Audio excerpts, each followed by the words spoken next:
Hello, everybody, and welcome back to another episode of Working Title. After a month hiatus, I actually got 2 weeks in a row figured out, so we're good now. We got this all figured out. We're back in line.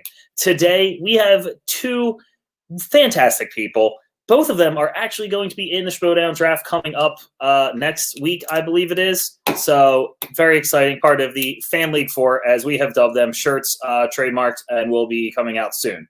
One of them is a fantastic person, one of my favorite people. By far, and the other one is my wife. So we will go ahead and introduce them now. Due to the fact I just said that, I will bring in Christina first because she's probably not thrilled with me at the moment. Hello.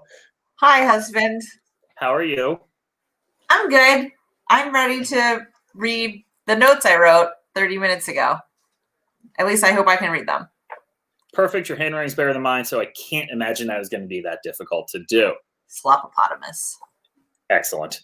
And your opponent is another fan favorite, someone else in the Schmoedown Draft, one of our good friends. One of my favorite people, too. Oh, fantastic. And we have Peggy. Hello, Peggy. How are you? I'm doing good. This is going to be an interesting one. My concept is, we'll see. We'll see. Sorry. That's pretty much what this always is we'll see what happens by the time the show's over, if anything makes sense, or if it's just a whole bunch of chaos. But the plan, what I gave them for today, is to remake a non-rom-com with a rom-com, because they both like rom-coms, so it seemed to be the right thing to do. I wanted to change it up. I didn't really give them anything that has to be in the movie and letting them kind of run with it a little bit. So let's see how much they took advantage of that. Peggy, you were first in the call, so I will let you choose if you want to pitch first or if you want to pitch second. You know what? I'll go first. Why not? All right. We'll kick this thing off. See if I can. So we will. I keep forgetting to do this, but we'll go with hit me with your best plot. Because why not? I know it's stupid, but it's done. I like it. Thank you. I appreciate that. I will take any pity from anyone. All right. Peggy, since you're going to go first, I will wait until you start telling your pitch, and then I will start your 5-minute clock. Okay. So my movie opens up on an elementary school that is letting out for Christmas vacation. And we meet a kid named Kevin who's talking to a little girl who's in his class or one of the homerooms in his grade. We'll call her Christina, just to throw some love to Christina over here. And he's like asking her what she's up to for her winter vacation, if he's gonna be able to see her around or whatever. And they're just talking. And then his older siblings start giving him crap for, Kevin's got a crush on Christina. And he's like, shut up, guys. And they all get on the bus and they head home. He's still trying to chat her up. She gets off a few blocks before him and his siblings do. They're giving him grief about it the entire way home.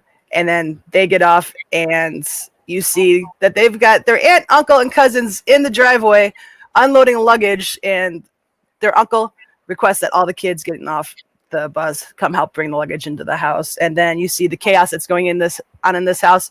And this movie, it's Kevin, Buzz, Megan, Lenny, Jeff, Uncle, like it's the McAllisters. This is Home Alone. I am turning Home Alone into a rom-com type of movie. So you're basically getting the entire movie of Home Alone, which is some parts added into it. Like he's going to run into Christina as he's running away from the cop with a toothbrush. She's going to be skating at the ice rink with her family, and she does something to help stop the cop from chasing after Kevin. When he was walking home from the grocery store carrying the bags and they break, she's going to be like building a snowman out in front of her house, like 3 houses away, sees it happen, gives him bags to get the rest of the groceries home, stuff like that. And then you get to the scene where Kevin is in the church and he runs into his neighbor, old man Marley. And they're having the conversation like they do in the movie. And Kevin asks him why he's there. He says, I came here to hear my granddaughter sing. Points over to the choir. That's Christina.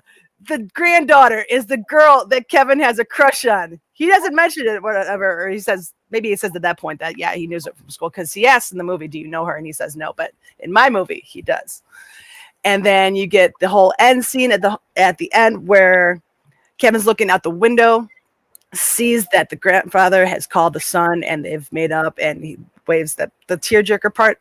And then you hear Buzz yelled, "Kevin, what did you do to my room?" And then that's not where the movie ends. We get to see Kevin go up the stairs, tell Buzz that, yeah, he knew where he had his life savings hidden, and he had to go get the eggs, milk, and fabric softener, and so he had to get cash somehow. And he actually stands up to Buzz for the first time in this movie. And just as he's doing that, the doorbell rings.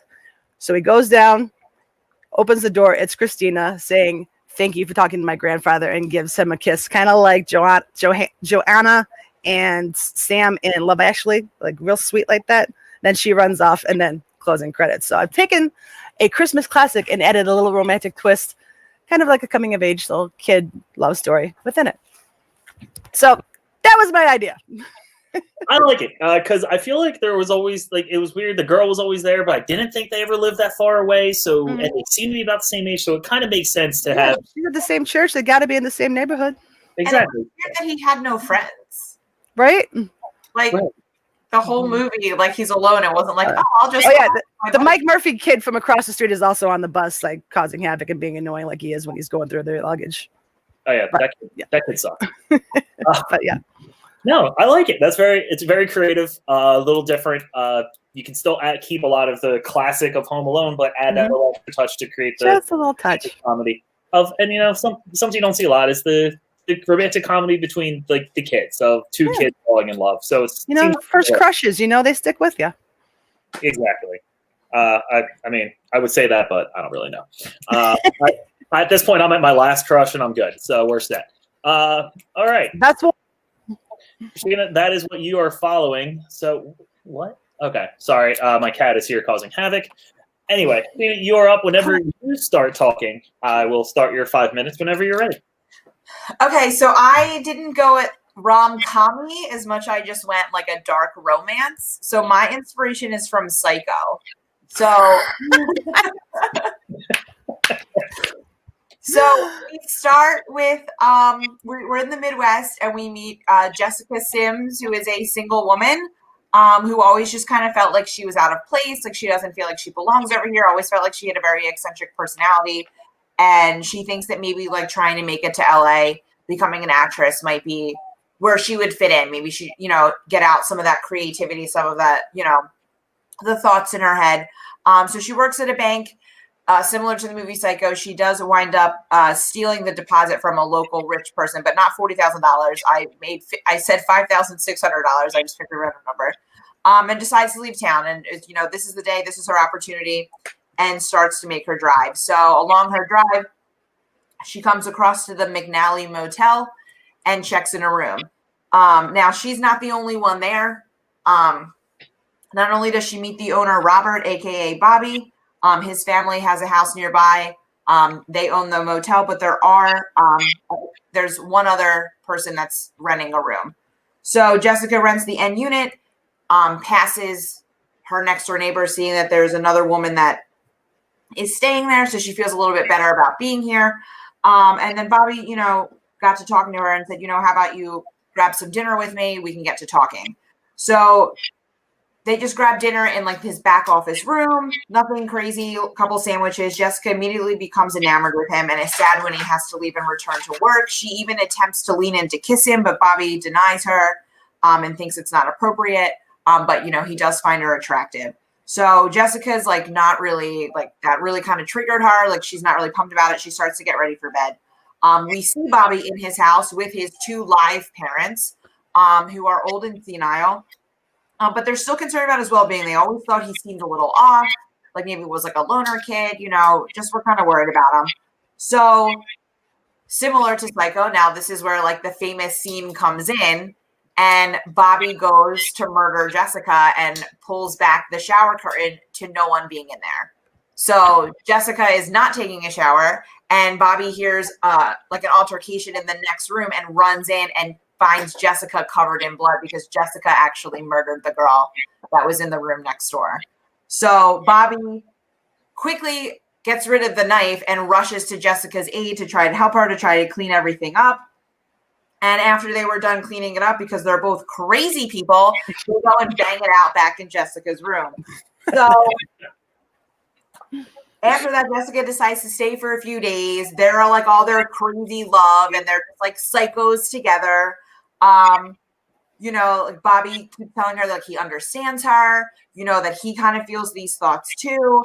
So they decide that, you know, their big rush is that they're going to work as a team. And slowly but surely, as guests start coming in, they start picking them off. One day, there's a young man that comes in, and unbeknownst to them, he is an off-duty cop because he kind of is like getting, you know, the rumblings in the small town are like, you know, these people are going missing, but I don't want to raise suspicion. I'm just going to figure it out. And they wind up murdering him. But obviously, because it was a cop and the cop goes missing, there's now a little bit of an increased police presence. So a detective comes and stays. They don't kill him because obviously that would raise like even more suspicion. They let him go and think that that's going to get the heat off their back. Jessica begins to crack under the pressure, but Bobby assures her that they can handle it because he's had experience, you know, his love for her, like we can get through this. Eventually the cop leaves, but Jessica can't handle the guilt. She's slowly unraveling. She's losing her mind. She goes to pack up all of her stuff to go to the police station and confess. And Bobby kills her and just continues to run the motel on his own like nothing ever happened. Boom. Wow, you're not kidding. That was dark. I mean, I guess technically there's moments of comedy in there, so we can call it a dark rom-com. There is romance, that's for sure. But interesting concept. I like the retake on Psycho to kind of funny. I don't know how to make funny, so I didn't. She went more rom-dram. That is definitely rom thriller drama. I don't know. There's some romance in there though. I got that. But it's very interesting. I do like the concept. I've kind of guessed when I said thriller, you would probably go with Psycho because that's literally like the only horror movie you've ever seen, or at least one that you enjoy other than Scream. But that's pretty much already a sort of rom-com-y type thing. But excellent pitches, both of you. Very opposite sides of the spectrum because what else happens on this show but two people pitching things that are completely opposite sides of where I would want them. No one can even be in the same general vicinity, so it's easier to pick. All right. Your next step here is the casting call.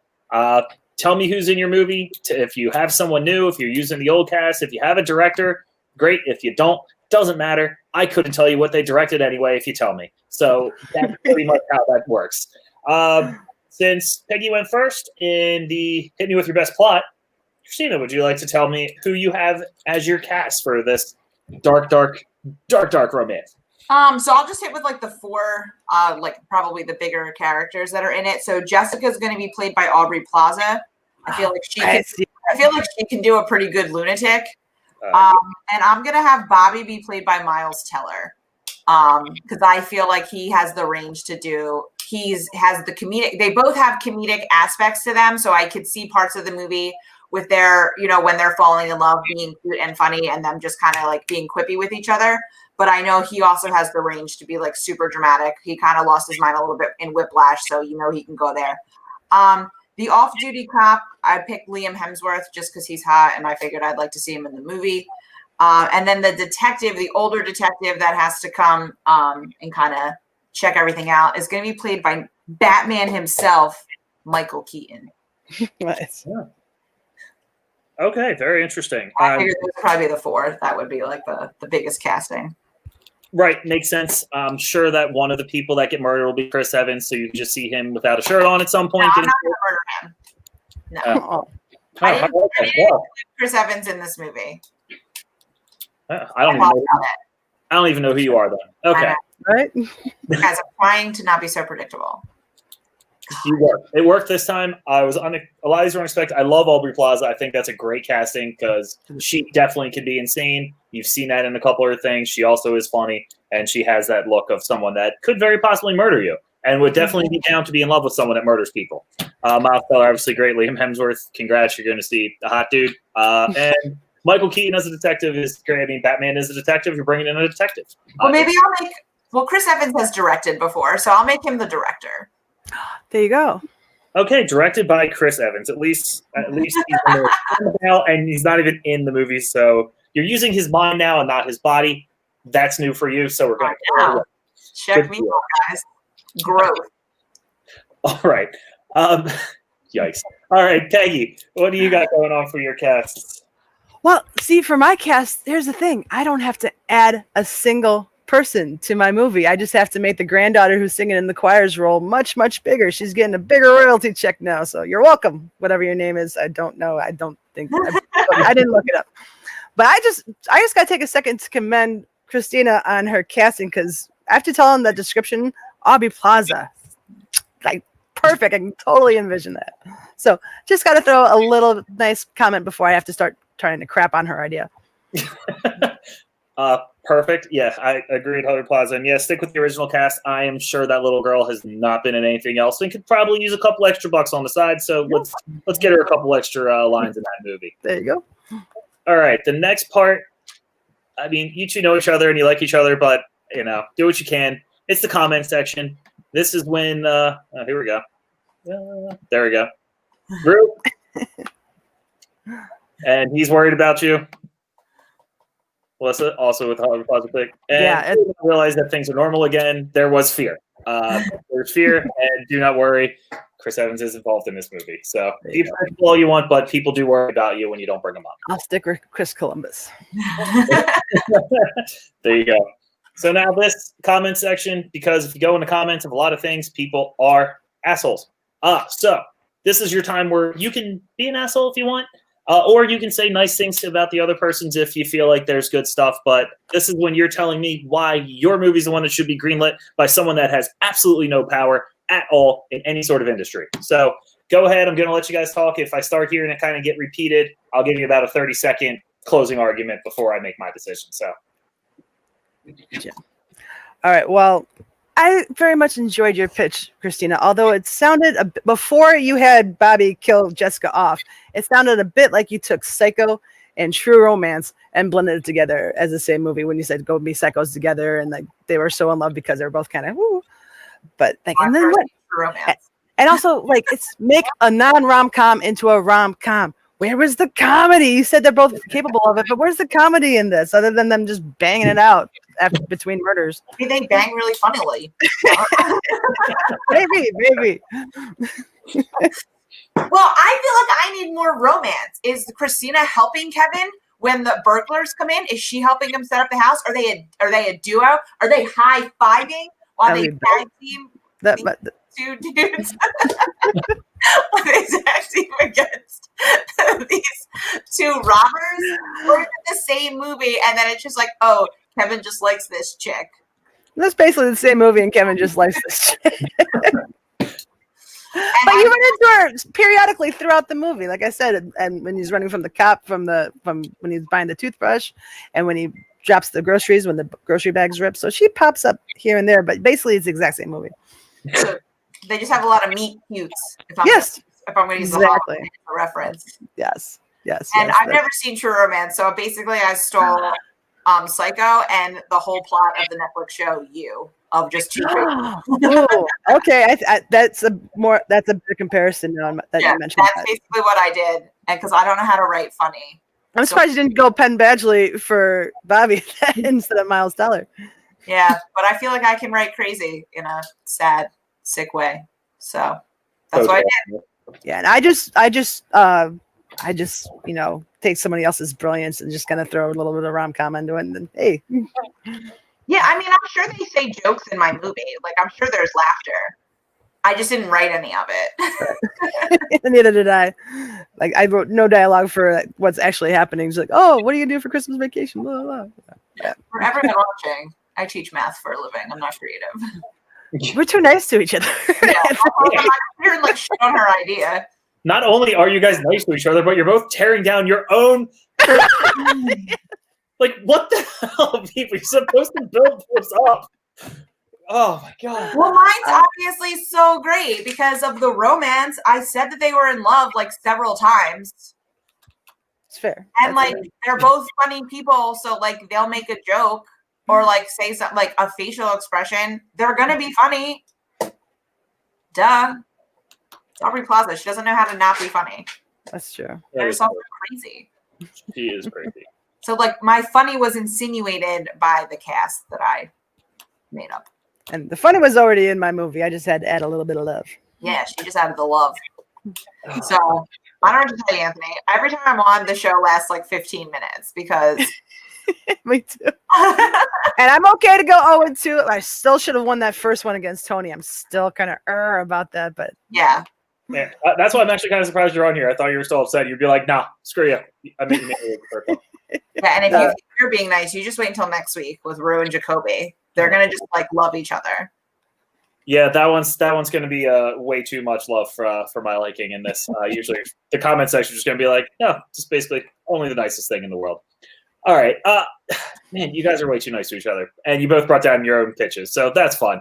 I'm going to give you each like a 30-second just closing statement to maybe try to build your pitch back up a little bit from what you just did. So, Christina, go ahead. It's a quick 30 seconds. I'm not timing it, but just a little closing statement. All right. I took a classic piece of cinema history that is a horror movie where there is zero love, where there is zero laughter, and I turned it into something that everyone would want to watch because it gives you a little bit of everything. You get the action, you get the thrill, you get the love, you get the laughter, you get some boobies, you're good to go. nice. Very convincing. So thank you for that. Peggy, a closing statement from you, please. All right. She said she took something and made it like universally loved. Pull up a chair, guys. Every holiday season, what are the movies that you gotta watch? Is Home Alone? Is that on that list? Yeah, that's what I thought. I just took a all-time classic and just added a little bit of a Peggy flourish to it. People might think it's cheesy, might think it's corny, but hey, that's pretty much me. So, yeah, I guess I'll say that I think it would improve the movie because I'd be like, "Oh, Kevin's in love," but hey. Yeah, and Kevin can have a hotter girlfriend than Buzz. That's a perfect ending there. Apparently, we are wrong about Rue and Jacoby because apparently they're pretty savage in debates. I can't say I've seen. Oh yeah, mm-hmm. That should be interesting. Okay, you guys really make this easy. We'll go to the critics' choice section of this, which is where I have to try to decide which one of the two movies you two decided to tear yourselves down on and then try to build up at the last second would be the one to get the green light. Because I do enjoy both these ideas. I obviously like horror movies, and I like the idea, and Aubrey Plaza is fantastic. So I would be very intrigued to see this kind of remake of Psycho, a reboot, I guess, because the remake was terrible. I would be intrigued by that. Also, Home Alone is an absolute Christmas classic that is watched every single year, and Peggy bringing in her own flair to it. You can definitely it's not a long movie. You can definitely add another 30 minutes and really create a solid romance between these two and make it very interesting. And I like the fact that you're giving Marley a little bit more to do, be a little bit more bigger of a character. So, her name's Christina. What? Her name's Christina. Well, I meant Marley as the Old Man Marley, the neighbor. Old Man Marley. Okay. Yes. You were naming the girl Marley. Christina Marley. No, Christina Marley. Yes. So in the end, this is tough because I look at what's on the screen here. It says make a non-rom-com a rom-com. I'm going to abide by my own rules here and say I kind of enjoy this movie better, but I'm going to give it to Peggy for abiding by the rules and just trying to be like, oh, Aubrey Plaza can be funny. She's also been in shows where she's just insane and not funny at all. So this obviously was close, but you didn't even attempt to. I've never seen her when she's not funny, so I'm just saying. Yeah, well, but I didn't really attempt to write any funny moments. I didn't even include a funny moment in my pitch. I basically just made Psycho with two of them. That's kind of why I'm going with Peggy on this one. I love your idea, and if there was a different thing scrolling on the bottom here, I probably would have picked it, but the com is on here 2 times, so I check out Spence's comment. Hold on, I got one. And no, don't worry, Chris Evans is directing. He's a director in this one, so thank you, Melissa, for helping out on that. Yes, don't worry, Chris Evans is here. Christina is okay. Everything is fine. The worry is unnecessary at this point. So that's it for this episode. Obviously, I know both of you have fantastic shows to plug. So, Peggy, tell us about your fantastic show that you have. Over on Featured Presentation Productions, every Wednesday, 6 p.m. Eastern, I do a show called Fantasy Film Fights, where we draft a random film topic fantasy football type style. So this upcoming week, we are celebrating our 1-year anniversary, and we are doing Sports Movies Part 2. We are eliminating the 25 movies that were drafted on our first ever episode, and we're drafting a whole nother 25. So tune in. It's a good time. Excellent. A fantastic show that I love being on whenever there's something that I actually know. Rotten Tomatoes coming up in 2 weeks, buddy. Yes!